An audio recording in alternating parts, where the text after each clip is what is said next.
Om Namo Narayana, welcome back. Today we are reading the Tripadvibhuti Mahanarayana Upanishad. May Brahman protect us, the Guru and Sishya both. May he give us both enough to enjoy.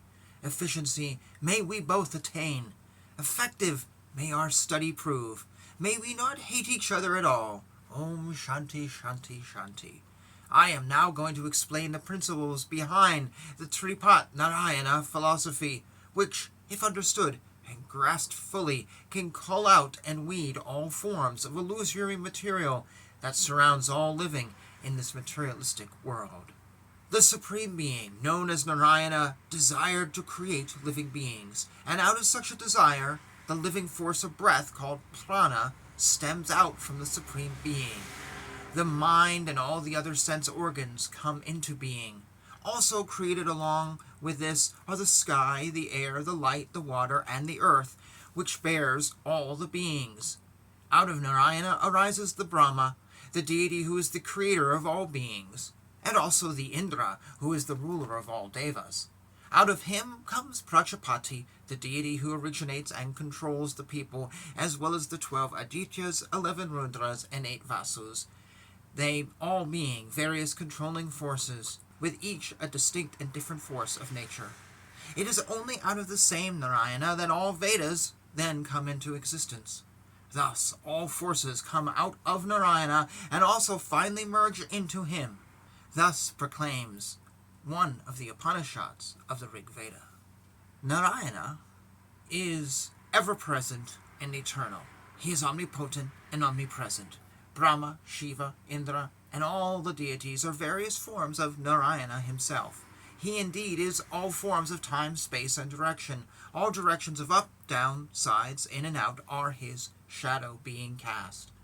All that is existing and the ones to come into existence are Narayana himself. The single, supreme being, devoid of any form of impurity, which cannot be expressed in words, and which is the purest of all pure, is Narayana. There is nothing above him, and no second power than his.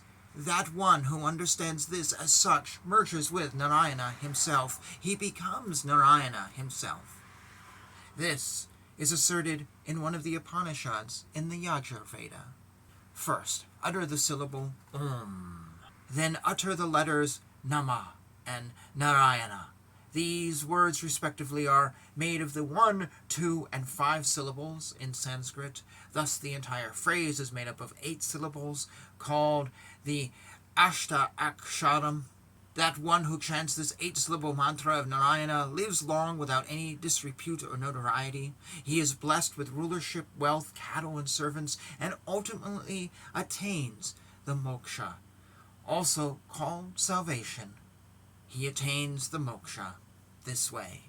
This is stated in one of the Upanishads of the Samaveda. That blissful supreme being which resides within is of the form of Om.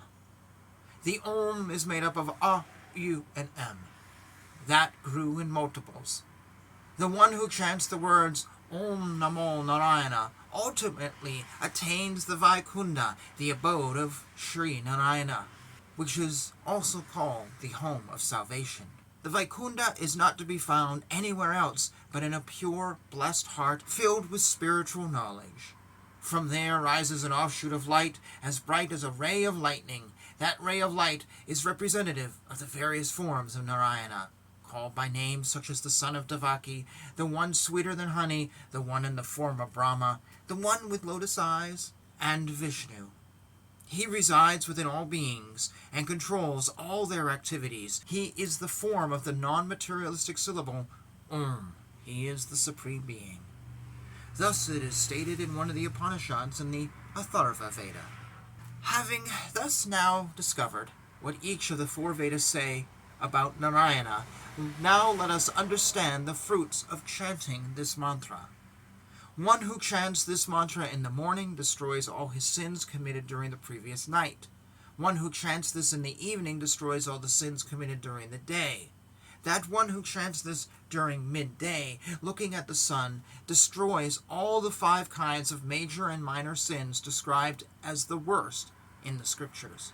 He gets all the benefits of having chanted all the Vedas.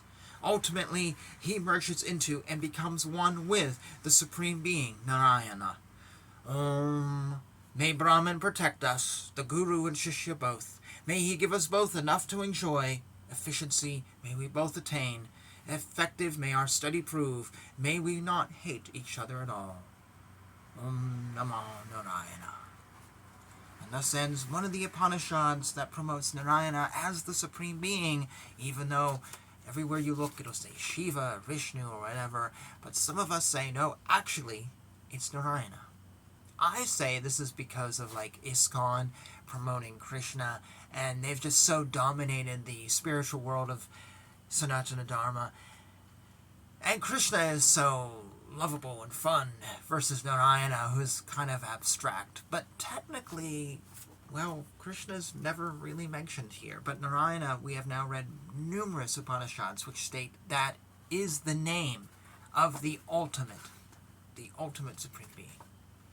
Alright, with that, I'm just going to say thank you for joining me, as always.